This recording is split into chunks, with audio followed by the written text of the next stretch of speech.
നിങ്ങളുടെ കയ്യിൽ ഒരു സ്മാർട്ട് ഫോൺ ഉണ്ടോ? അല്ലെങ്കിൽ ലാപ്ടോപ്പ് ഉണ്ടോ? അങ്ങനെയാണെങ്കിൽ നിങ്ങൾക്ക് വീട്ടിലിരുന്നു കൊണ്ട് തന്നെ ജോലി ചെയ്യാൻ കഴിയും. പ്രത്യേകിച്ച് വീട്ടിലിരുന്ന് ജോലി ചെയ്യാൻ ആഗ്രഹിക്കുന്നവർക്ക്, സ്റ്റുഡൻസിന്, ഫ്രഷേഴ്സിന്, ജോലി അന്വേഷിക്കുന്നവർക്ക് എല്ലാവർക്കും ഈ ഒരു വീഡിയോ യൂസ്ഫുൾ ആയിരിക്കും. ആദ്യം തന്നെ പറയട്ടെ, ഇതിന് നമ്മൾ ആദ്യം ചെയ്യേണ്ടത് എന്താണെന്ന് വെച്ചാൽ ജെന്യൂൻ ആയിട്ടുള്ള ഓപ്പർച്യൂണിറ്റീസ് കണ്ടെത്തണം. അതുപോലെ തന്നെ സ്കാം തിരിച്ചറിയാൻ പറ്റണം. ഈ വീഡിയോയിൽ നമ്മൾ ഡിസ്കസ് ചെയ്യാൻ പോകുന്നത് നമുക്ക് വീട്ടിലിരുന്ന് ചെയ്യാൻ കഴിയുന്ന 5 ജെന്യൂൻ ആയിട്ടുള്ള ജോബ് കാറ്റഗറീസ് ഏതൊക്കെയാണെന്ന് നോക്കാം. ആദ്യത്തേത് എന്താണെന്ന് വെച്ചാൽ data entry or online data work. ഇവിടെ നമ്മൾ ശരിക്കും എന്താ ചെയ്യേണ്ടതെന്ന് വെച്ചാൽ ഇപ്പം ഏതെങ്കിലും ഒരു കമ്പനിയോ നമുക്ക് അവരുടെ ഇൻഫർമേഷൻ ഒക്കെ തരും. അവരുടെ documents, form, spreadsheet, customer information തുടങ്ങിയ ഡാറ്റയൊക്കെ നൽകും. ഇത് നമ്മൾ സിസ്റ്റത്തിലോ എക്സൽ, ഗൂഗിൾ ഷീറ്റിലോ എൻട്രി ചെയ്യുക, ചെക്ക് ചെയ്യുക, അപ്ഡേറ്റ് ചെയ്യുക എന്നുള്ളതാണ് ഒരു ബേസിക് വർക്ക്. ഇതിപ്പോൾ നമുക്ക് ഈസി ആയിട്ട് വീട്ടിൽ തന്നെ ഇരുന്ന് ചെയ്യാൻ പറ്റുന്ന ഒരു ജോബ് തന്നെയാണ്. നമ്മൾക്കിപ്പോൾ ഒരു ബേസിക് ആയിട്ടുള്ള ഒരു കമ്പ്യൂട്ടർ നോളേജോ എക്സലിനെ കുറിച്ചൊക്കെ ഒരു ബേസിക് ഒരു ഐഡിയ ഉണ്ടെങ്കിൽ കുറച്ചും കൂടെ ഒരു ബെനിഫിറ്റ് ഉണ്ടാവും. ഇതിൽ ഏറ്റവും നമ്മൾ ഇമ്പോർട്ടൻ്റ് ആയിട്ട് ശ്രദ്ധിക്കേണ്ട ഒരു കാര്യം എന്താണെന്ന് വെച്ചാൽ ഇപ്പം രജിസ്ട്രേഷൻ ഫീ അടയ്ക്കൂ. ഇപ്പം ജോബ് അന്വേഷിക്കുന്ന ഒരാളാണ് പണം കൊടുക്കേണ്ടത് എന്നുള്ളതൊരു നോർമൽ ജോബ് പ്രോസസ്സ് അല്ല. സോ ഇങ്ങനെയുള്ള കാര്യങ്ങളിൽ നമ്മൾ വീണു പോകരുത്. നമുക്ക് ജെന്യൂൻ ആയിട്ടുള്ള ഓപ്പർച്യൂണിറ്റീസ് വരും. സോ നമ്മൾ അത് അന്വേഷിച്ച് അവരുടെ കമ്പനിയൊക്കെ വെരിഫൈ ചെയ്ത് ഗൂഗിളിലൊക്കെ പോയി സെർച്ച് ചെയ്ത് അവർക്ക് വെബ്സൈറ്റും കാര്യങ്ങളൊക്കെ ഉണ്ടെങ്കിൽ അതിനെക്കുറിച്ച് ഡീറ്റെയിൽഡ് ആയിട്ട് അന്വേഷണം നടത്തിയതിന് ശേഷം മാത്രം ഇത് ചെയ്യാൻ തുടങ്ങുക എന്നുള്ളതാണ്. രണ്ടാമത്തെ എന്താണെന്ന് വെച്ചാൽ വിർച്വൽ അസിസ്റ്റന്റ്. ഇത് കേൾക്കുമ്പോൾ പലർക്കും കോംപ്ലിക്കേറ്റഡ് ആയിട്ട് തോന്നും. ഉദാഹരണത്തിന് ഇപ്പം ഇമെയിൽസ് ഒക്കെ മാനേജ് ചെയ്യുക, അപ്പോയിന്റ്മെന്റ് ഷെഡ്യൂൾ ചെയ്യുക, എക്സൽ, ഗൂഗിൾ ഷീറ്റ് അപ്ഡേറ്റ് ചെയ്യുക, കസ്റ്റമർ മെസ്സേജ് എല്ലാം ഹാൻഡിൽ ചെയ്യുക. ഇതൊക്കെ ഒരു വിർച്വൽ അസിസ്റ്റന്റിന്റെ ഭാഗമായിട്ടുള്ള ഒരു കാര്യങ്ങളൊക്കെ തന്നെയാണ്. ഇപ്പം എനിക്ക് എന്തെങ്കിലുമൊക്കെ ടെക്നിക്കൽ നോളേജ് ഇല്ല എന്ന് പറഞ്ഞുകൊണ്ട് മാത്രം ഈ ഒരു ഓപ്പർച്യൂണിറ്റി കംപ്ലീറ്റ് ആയിട്ട് ഇഗ്നോർ ചെയ്യേണ്ട കാര്യമൊന്നുമില്ല. Communication, organisation, Excel, Google sheet, Google doc, ഇതിനെക്കുറിച്ചൊക്കെ നമുക്ക് ഏകദേശമൊക്കെ അറിയുകയാണെങ്കിൽ തന്നെ ഇതിനൊരു തുടക്കം കുറിക്കാൻ നമ്മളെ കൊണ്ട് പറ്റും. ഓർഗനൈസ്ഡ് ആയിട്ടൊക്കെ കാര്യങ്ങൾ ചെയ്യാൻ താല്പര്യമുള്ളവർക്ക് ഇതൊരു നല്ലൊരു ഓപ്ഷൻ ആയിരിക്കും. മൂന്നാമത്തെ കാര്യം എന്താണെന്ന് വെച്ചാൽ കോണ്ടന്റ് റൈറ്റിംഗ് അല്ലെങ്കിൽ ട്രാൻസ്ലേഷൻ. നിങ്ങൾക്ക് എഴുതാൻ ഇഷ്ടമാണോ? മലയാളം നന്നായിട്ട് എഴുതാൻ കഴിയുമോ? അതല്ലെങ്കിൽ ഇംഗ്ലീഷ് നന്നായിട്ട് എഴുതാൻ പറ്റുമോ? അങ്ങനെയാണെങ്കിൽ നിങ്ങളുടെ ഈ ഒരു ലാംഗ്വേജ് സ്കില്ല് തന്നെ നമുക്കൊരു ഏണിംഗ് സ്കില്ലാക്കി മാറ്റാൻ കഴിയും. ബ്ലോഗ്സ് എഴുതുക, സോഷ്യൽ മീഡിയയിൽ ക്യാപ്ഷൻ തയ്യാറാക്കുക, പ്രൊഡക്റ്റ് ഡിസ്ക്രിപ്ഷൻ എഴുതുക, യൂട്യൂബിന്റെ സ്ക്രിപ്റ്റ് എഴുതുക, മലയാളം ഇംഗ്ലീഷ് ട്രാൻസ്ലേഷൻ ചെയ്യുക.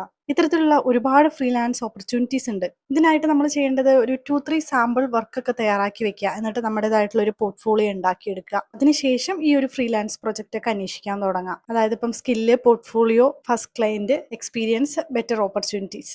ഇതാണ് ഇതിന്റെ ഒരു റിയലിസ്റ്റിക് പാത്ത് എന്ന് പറയുന്നത്.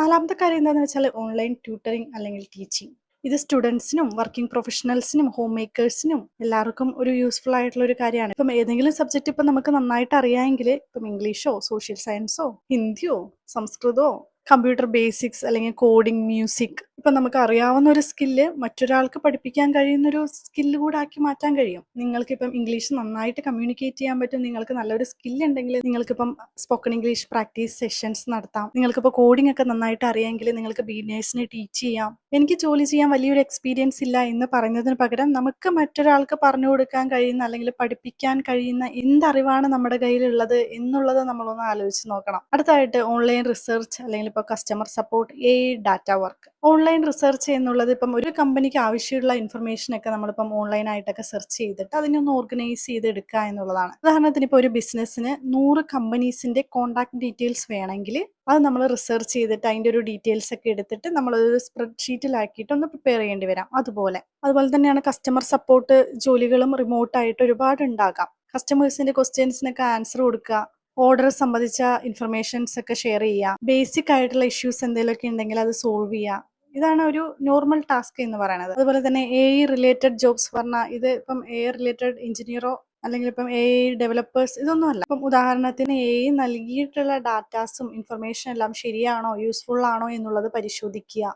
മോഡലിന് ഉപയോഗിക്കുന്ന ഡാറ്റ ഓർഗനൈസ് ചെയ്യുക അല്ലെങ്കിൽ അത് ചെക്ക് ചെയ്യുക. ഇവിടെ പറഞ്ഞിട്ടുള്ള 5 ജോലികളിൽ ഇപ്പം ഏതാ നല്ലത് എന്നൊക്കെ ചോദിക്കുകയാണെങ്കിൽ ഇപ്പം ഡാറ്റ എൻട്രി ആണോ, ഓൺലൈൻ ടീച്ചിങ് ആണോ, വിർച്വൽ അസിസ്റ്റന്റ് ആണോ, കോണ്ടന്റ് റൈറ്റിംഗ് ആണോ, അതും അല്ലെങ്കിൽ കസ്റ്റമർ സപ്പോർട്ടാണോ? സത്യത്തിൽ എല്ലാവർക്കും ഈ ഒരു ആൻസർ ഒരുപോലെ ആവണമെന്നില്ല. നിങ്ങളുടെ സ്കില്ല് കാര്യങ്ങൾക്കനുസരിച്ച് വേണം നമ്മൾ ഓരോന്നും ചൂസ് ചെയ്തിട്ട് അത് എനിക്ക് പറ്റും എന്നുള്ളത് ഓർത്തിട്ട് നമ്മൾ അതിലേക്ക് ഇറങ്ങിത്തിരിക്കേണ്ടത്. വർക്ക് ഫ്രം ഹോം ജോബ് അന്വേഷിക്കുന്ന സമയത്ത് നമ്മൾ മെയിനായിട്ട് ശ്രദ്ധിക്കേണ്ട ഒരു കാര്യമാണ് സ്കാം. ഇതിനകത്തൊന്നും പോയി പെടരുത്. അതിപ്പോ രജിസ്ട്രേഷൻ ഫീ മാത്രം കൊടുക്കൂ, ജോലി തരാം, അതുപോലെ തന്നെ സെക്യൂരിറ്റി ഡെപ്പോസിറ്റ് അടയ്ക്കണം എന്നുള്ള കാര്യങ്ങളൊന്നും നമ്മൾക്കിങ്ങനെ ബ്ലൈൻഡ് ആയിട്ട് വിശ്വസിക്കരുത്. പഠിച്ചൊക്കെ കഴിഞ്ഞ് ആദ്യമായിട്ട് ജോലിക്ക് കയറിയ സമയത്ത് നമുക്കൊക്കെ അറിയാം, ഇപ്പം ഏതെങ്കിലുമൊക്കെ ഒരു കോഴ്സ് കഴിഞ്ഞ് നമ്മൾ ആദ്യം ജോലിക്ക് കയറുമ്പോൾ തന്നെ നമുക്ക് ലക്ഷങ്ങളൊന്നും സാലറി കിട്ടില്ലല്ലേ. ചിലപ്പോൾ നമുക്ക് നമ്മുടെ കാര്യങ്ങൾ പോലും തികഞ്ഞു പോകാൻ പറ്റില്ലായിരിക്കും ആ ഒരു സാലറി വെച്ചിട്ട്.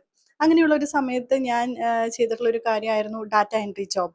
സാറ്റർഡേ സൺഡേ ഒക്കെ ഓഫ് ആയിരുന്ന സമയത്ത് അവധി ദിവസങ്ങളിൽ ഞാൻ ഈ ഒരു ജോലി ചെയ്യുന്നുണ്ടായിരുന്നു. ഇത്ര നാൾ കൊണ്ട് ഇത് കംപ്ലീറ്റ് ചെയ്യണം, അങ്ങനെ ഒരു റെസ്ട്രിക്ഷനോ കാര്യങ്ങളോ ഒന്നും എനിക്ക് ഉണ്ടായിരുന്നില്ല. ഒരുപാട് അന്ന് ഏൺ ചെയ്യാൻ പറ്റിയിട്ടില്ലെങ്കിലും എനിക്ക് അത്യാവശ്യം ഒരു എമൗണ്ട് ഈ ഒരു ഡാറ്റ എൻട്രി ജോബിൽ നിന്ന് കിട്ടിയിട്ടുണ്ടായിരുന്നു. എന്താണ് വെച്ചാൽ നമ്മളത് വിശ്വസിക്കാൻ പറ്റുന്ന ഒരാളുടെ അടുത്തും അല്ലെങ്കിൽ വിശ്വസിക്കാൻ പറ്റുന്ന ഒരു കമ്പനിയോ അങ്ങനെയുള്ള ആളുകളുടെ അടുത്ത് നിന്ന് മാത്രം ഇങ്ങനെയുള്ള വർക്ക് എടുത്ത് ചെയ്യുക എന്നുള്ളതാണ്. പറ്റിക്കപ്പെടരുത്. തുടക്കത്തിൽ ചിലപ്പോൾ നമുക്കൊരു വലിയൊരു എമൗണ്ട് ഒന്നും ഏൺ ചെയ്യാൻ പറ്റിയിട്ടില്ലെങ്കിലും പിന്നീട് നമ്മുടെ ടൈപ്പിംഗ് സ്പീഡൊക്കെ കൂടുന്ന സമയത്ത് നമുക്ക് തനിയെ ആ ഒരു സ്കിൽ ഡെവലപ്പ് ആയിട്ട് വരും. നമ്മുടെ എക്സ്പീരിയൻസ് കൂടുന്നതിനനുസരിച്ച് നമുക്ക് ഇങ്ങനെ ഏണിങ്സ് കൂടുതൽ ഉണ്ടാക്കാവുന്നതേ ഉള്ളൂ. മെയിൻ ആയിട്ടുള്ള കാര്യം എന്താണെന്ന് വെച്ചാൽ നേരത്തെ പറഞ്ഞതുപോലെ വിശ്വസിക്കാൻ പറ്റുന്ന ഇടങ്ങളിൽ മാത്രം പോയിട്ട് നമ്മൾ ഈ ഒരു സ്ഥാപനവും എല്ലാ കാര്യങ്ങളും സെർച്ച് ചെയ്യുക, അതിനെക്കുറിച്ച് കൂടുതൽ അന്വേഷിക്കുക, എന്നിട്ട് മാത്രം നമ്മൾ ഈ ഒരു ജോബ് ഓപ്പർച്യൂണിറ്റി തിരഞ്ഞെടുക്കുക, അതിൽ വർക്ക് ചെയ്യുക. ഒരാഴ്ച ചെയ്തു, നമുക്ക് പറ്റുന്നില്ല അല്ലെങ്കിൽ നമുക്കൊരു ഏർണിങ്സ് അല്ലെങ്കിൽ ഇൻകം കിട്ടുന്നില്ല എന്നുണ്ടെങ്കിൽ അവിടെ വെച്ച് സ്റ്റോപ്പ് ചെയ്യുക, നെക്സ്റ്റ് നോക്കുക. നമുക്ക് ഏറ്റവും സ്യൂട്ട് ആവുന്നത് നമ്മളുടെ അവൈലബിൾ ആയിട്ടുള്ള സാധനങ്ങൾ വെച്ചിട്ട് നമുക്ക് വീട്ടിലിരുന്ന് തന്നെ ചെയ്യാൻ പറ്റുന്ന ഒട്ടനവധി ജോബ് ഓപ്പർച്യൂണിറ്റീസ് ഉണ്ട്. സോ നമ്മളത് സെർച്ച് ചെയ്യുക, ആ ഓപ്പർച്യൂണിറ്റീസ് ഏതൊക്കെയാണെന്ന് മനസ്സിലാക്കിയിട്ട് അതിനുവേണ്ടി നമ്മൾ വർക്ക് ചെയ്യുക. ഇങ്ങനെയുള്ള വർക്ക് ഫ്രം ഹോം ജോബ് അന്വേഷിക്കാൻ വേണ്ടിയിട്ട് അല്ലെങ്കിൽ സെർച്ച് ചെയ്യാൻ വേണ്ടിയിട്ട് നമുക്ക് ജെന്യൂൻ ആയിട്ടുള്ള പ്ലാറ്റ്ഫോംസ് യൂസ് ചെയ്യാം. അതിൽ മെയിനായിട്ടുള്ള ഒന്നാണ് NCS, നാഷണൽ കരിയർ സർവീസ്. ഇതൊരു ഗവൺമെൻറ് പോർട്ടലാണ്. സെപ്പറേറ്റ് ഒരു സെർച്ച് ടാബ് തന്നെയുണ്ട് വർക്ക് ഫ്രം ഹോം ജോബ്സ്. അതിലിപ്പോൾ നമുക്ക് വർക്ക് ഫ്രം ഹോം എടുത്തു കഴിഞ്ഞിട്ട് അതിൽ നമുക്ക് എന്താണ് സാലറി, ലൊക്കേഷൻ എല്ലാം യൂസ് ചെയ്തിട്ട് നമുക്ക് ഫിൽട്ടർ ചെയ്തിട്ട് ഏതൊക്കെ ജോബ് ഓപ്പർച്യൂണിറ്റീസ് ഉണ്ടെന്ന് കണ്ടെത്താൻ പറ്റും. അതുപോലെ തന്നെയാണ് ലിങ്ക്ഡിൻ ഒക്കെ നമുക്ക് യൂസ് ചെയ്യാം. എന്താണോ നമ്മൾ സെർച്ച് ചെയ്യാൻ ഉദ്ദേശിക്കുന്നത് അതിനെ ബേസ് ചെയ്തിട്ട് നമുക്ക് ഫിൽട്ടർ ചെയ്തിട്ട് ഒരുപാട് ജോബ് ഓപ്പർച്യൂണിറ്റീസ് കണ്ടെത്താൻ പറ്റും. അതുപോലെ തന്നെ ഇൻഡീഡ്, ഫൗണ്ടിറ്റ് ഇതെല്ലാം നമുക്ക് യൂസ് ചെയ്യാൻ പറ്റും. സെയിം പ്രോസസ്സാണ്. നമ്മൾക്ക് ലൊക്കേഷൻ കൊടുക്കുക, ജോബ് ഏതാണ് നമ്മൾ സെർച്ച് ചെയ്യാൻ ഉദ്ദേശിക്കുന്നത് കൊടുക്കുക, വർക്ക് ഫ്രം ഹോം തന്നെ ഏതാണ് നമ്മൾ ചൂസ് ചെയ്യാൻ കൊടുക്കുന്നതെന്ന് കൊടുക്കുക, നമ്മൾ ലൊക്കേഷൻ കൊടുക്കുക, ഫിൽട്ടർ ചെയ്തെടുക്കുക, എന്നിട്ട് അതിനനുസരിച്ചുള്ളത് അപ്ലൈ ചെയ്യുക, അതിലെ റിക്വയർമെൻറ്റും കാര്യങ്ങളൊക്കെ നോക്കിയിട്ട്. ഇനി നമുക്ക് പർട്ടിക്കുലർ കമ്പനിയിൽ തന്നെ കയറണം എന്നുണ്ടെങ്കിൽ ആ കമ്പനിയുടെ നെയിം ഗൂഗിളിൽ പോയിട്ട് സെർച്ച് ചെയ്യാം. അപ്പോൾ അവരുടെ വെബ്സൈറ്റ് കാണും, അതിനകത്ത് പോയിട്ട് അവരുടെ കരിയർ പേജ് എടുക്കുക, കരിയറിനകത്ത് എന്തെങ്കിലും ജോബ് ഓപ്ഷൻസ് ഉണ്ടോ, ജോബ് അവൈലബിൾ ഉണ്ടോ, വേക്കൻസി ഉണ്ടോ എന്നുള്ളത് നോക്കുക. എന്നിട്ട് നമുക്ക് സ്യൂട്ടായിട്ടുള്ള എന്തെങ്കിലും ജോബ് ഓപ്പർച്യൂണിറ്റീസ് ഉണ്ടെങ്കിൽ അത് നമുക്ക് അപ്ലൈ ചെയ്യാൻ പറ്റുന്നതാണ്. ഏറ്റവും ഇമ്പോർട്ടൻ്റ് ആയിട്ടുള്ള ഒരു കാര്യം എന്താണെന്ന് വെച്ചാൽ ഈ പറഞ്ഞിട്ടുള്ള ഒരു ജോബ് ആപ്ലിക്കേഷൻ പ്ലാറ്റ്ഫോമിലും നമുക്ക് രജിസ്ട്രേഷൻ ഫീസോ ജോബ് ആപ്ലിക്കേഷൻ ഫീസോ ഇന്റർവ്യൂ പ്രോസസ്സിംഗ് തുടങ്ങിയ എംപ്ലോയ്മെന്റ് സർവീസിന് ഒരു ഫീസും ഈടാക്കുന്നില്ല. എൻ്റെ പേഴ്സണൽ ആയിട്ടുള്ള ഒരു ഒപ്പീനിയൻ പറയുകയാണെങ്കിൽ നമുക്ക് എന്തെങ്കിലും ജോബ് ഓപ്പർച്യൂണിറ്റീസോ അല്ലെങ്കിൽ നമ്മൾ ജോബ് അപ്ലൈ ചെയ്യുമ്പോൾ അവർ എന്തെങ്കിലുമൊക്കെ ഒരു ഫീസ് ആവശ്യപ്പെടുകയാണെങ്കിൽ അവിടെ അപ്ലൈ ചെയ്യാതെ നമ്മൾ അടുത്തൊരു ഓപ്പർച്യൂണിറ്റീസ് നോക്കുന്നതാണ് നല്ലത്. ഒരു പക്ഷേ നിങ്ങൾ ഈ വീഡിയോ കാണുന്നത് ഒരുപാട് നാളായി ജോലി അന്വേഷിച്ചുകൊണ്ടിരിക്കുമ്പോഴായിരിക്കാം. ചിലപ്പോൾ അപ്ലിക്കേഷൻസ് ഒക്കെ അയച്ചു, എവിടെ നിന്നും റിപ്ലൈ ഒന്നും വന്നിട്ടില്ല, ആ ഒരു സാഹചര്യത്തിലായിരിക്കാം. അതല്ലെങ്കിൽ ഇനിയിപ്പോൾ എന്താ ചെയ്യുക, എനിക്കൊന്നും അറിയുന്നില്ലല്ലോ എന്ന് തോന്നുന്ന ആ ഒരു സാഹചര്യത്തിലാവാം. ഒന്നോർത്ത് നോക്കാൻ, ചിലപ്പോൾ നമ്മൾ അന്വേഷിക്കുന്നത് ശരിയായിട്ടുള്ള വഴികളിലായിരിക്കണമെന്നില്ല. അതുകൊണ്ടാണ് ജെന്യൂൻ ആയിട്ടുള്ള ഓപ്പർച്യൂണിറ്റീസ് കിട്ടാത്തത്. ഒന്നോ രണ്ടോ ജോബ് ഓപ്പർച്യൂണിറ്റീസ് ഒക്കെ അപ്ലൈ ചെയ്തിട്ട് അയ്യോ ഒന്നും കിട്ടുന്നില്ലല്ലോ, ഒന്നും വിളിക്കുന്നില്ലല്ലോ, എല്ലാം റിജക്റ്റ് ആയി പോവാണല്ലോ എന്നോർത്തൊന്നും വിഷമിച്ചിരിക്കേണ്ട. നമ്മൾ ട്രൈ ചെയ്തുകൊണ്ടേയിരിക്കുക. നമുക്ക് ആപ്റ്റ് ആയിട്ടുള്ള ആ ഒരു ജോബ് അത് നമുക്ക് കറക്റ്റ് ആയിട്ടുള്ള സമയത്ത് തന്നെ വരും. ഇപ്പം ഒരു ജെന്യൂൻ ആയിട്ടുള്ള ഒരു ഓപ്പർച്യൂണിറ്റി കിട്ടുന്നവരെ നമ്മൾ സെർച്ച് ചെയ്യണം, ലേൺ ചെയ്യണം, അതിനുവേണ്ടി അപ്ലൈ ചെയ്യണം. ഞാൻ ഈ പറഞ്ഞിട്ടുള്ള വീഡിയോയിൽ നിങ്ങൾക്ക് ഏറ്റവും സ്യൂട്ടായി എന്ന് തോന്നുന്ന ആ ഒരു ജോബ് കാറ്റഗറി ഏതാ എന്നുള്ളതൊന്ന് താഴെ ഒന്ന് കമന്റ് ചെയ്യണം. അപ്പോൾ ഇന്നത്തെ വീഡിയോയിൽ നമ്മൾ 5 വർക്ക് ഫ്രം ജോബ് കാറ്റഗറീസിനെ കുറിച്ചാണ് ഡിസ്കസ് ചെയ്തത്. എല്ലാവർക്കും യൂസ്ഫുൾ ആയിട്ടുണ്ടാവുമെന്ന് വിചാരിക്കുന്നു. അപ്പോൾ നിങ്ങൾക്ക് എന്തെങ്കിലും ഡൗട്ടോ കാര്യങ്ങളോ ഉണ്ടെങ്കിൽ ഈ വീഡിയോയ്ക്ക് താഴെ ഒന്ന് കമന്റ് ചെയ്താൽ മതി. അതുപോലെ നിങ്ങളുടെ വിലയേറിയ അഭിപ്രായങ്ങളൊക്കെ അറിയിക്കാൻ മറക്കരുത്. നമുക്ക് അടുത്തൊരു അടിപൊളി വീഡിയോ ആയിട്ട് വീണ്ടും കാണാം. Thank you so much. By.